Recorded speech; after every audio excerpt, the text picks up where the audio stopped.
Peringatan, animasi ini dibuat dengan tujuan sharing pengalaman pribadi sang pengirim cerita. Dimohon untuk menghargai cerita tanpa menyudutkan beberapa pihak. Selamat menikmati.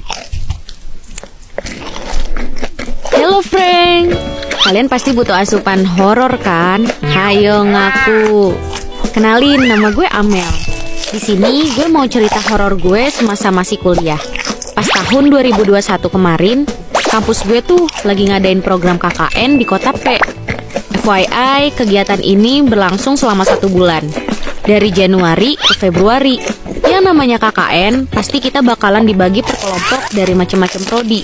Kebetulan kelompok gue gabungan dari prodi Penjaskes, Pendidikan Bahasa Inggris, sama PGSD. Nah, kita tuh disebar di 4 pos, dan tiap pos jaraknya jauh-jauh gitu. Udah beda desa gitu guys. Kebetulan di pos gue cuman ada 12 orang, sedangkan di pos lain jauh lebih banyak. Sebelum memulai KKN, gue sama temen-temen survei ke tempat pos yang bakalan kita huni saat KKN. Finally, tibalah saatnya di hari pertama kita KKN. Kita semuanya ngumpul di pos buat diskusi apa aja yang mau kita jalani di sini. Ya, kayak program kerja gitulah. Terus kita juga bagi jadwal piket di setiap harinya. FYI, pos yang kami tempati adalah rumah kosong yang cukup lama tidak dihuni oleh pemiliknya karena sudah meninggal. Jadi cuma dipakai sama pihak keluarga kalau ada keperluan penting aja. Rumah ini punya 3 kamar yang cukup luas. 2 kamar ada di depan dan 1 kamar di belakang. Dapurnya berada di samping kamar perempuan. Dan ruang tengahnya juga cukup luas banget buat diskusi atau kalau mood bisa buat duel sumo. Tapi anehnya pas gue ngeliat kamar belakang, ada perasaan gak enak saat itu. Cuman gue orangnya gak mau mikir banget, jadi ya gue abaikan begitu aja perasaannya. Hari pertama KKN, kami melakukan aktivitas layaknya mahasiswa KKN. Ngerjain proker, dibantu akamsi alias anak kampung sini. Nah, berhubung di kelompok gue tuh mahasiswanya beberapa ada yang udah berkeluarga, jadi nggak bisa full nginep di sini. Paling ya weekend doang. Dari 12 orang ini, yang tinggal di pos cuma 8 orang, termasuk gue, Meli, Lala, Aisyah, dan Mala. Nah, kalau cowoknya ada Abdul, Rozak, sama Indra. Sedangkan yang gak tinggal di pos itu ada Nita, Mei, Redi, sama Bella. Setiap hari kita ngebantu ngajar di SMP dan SD setempat. Kita juga join bantu-bantu kalau ada kegiatan warga di sini. Beberapa hari setelah tinggal di rumah ini, gue mulai ngerasain hal aneh. Bawaannya kayak ada orang yang ngeliatin gue gitu.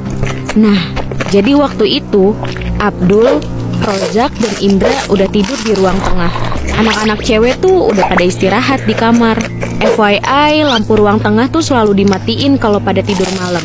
Jadi pas tengah malam, gue kebangun buat sholat tahajud. Ini keadaannya gelap banget, tapi gue nggak tega ngebangunin teman-teman gue. So, ya udah, gue ke kamar mandi sendirian buat wudhu. Terus pas balik dari kamar mandi, baru beberapa langkah ada sosok bayangan hitam, gede, yang nongol di hadapan gue. Badan gue nge-freeze, gue gemeter ketakutan.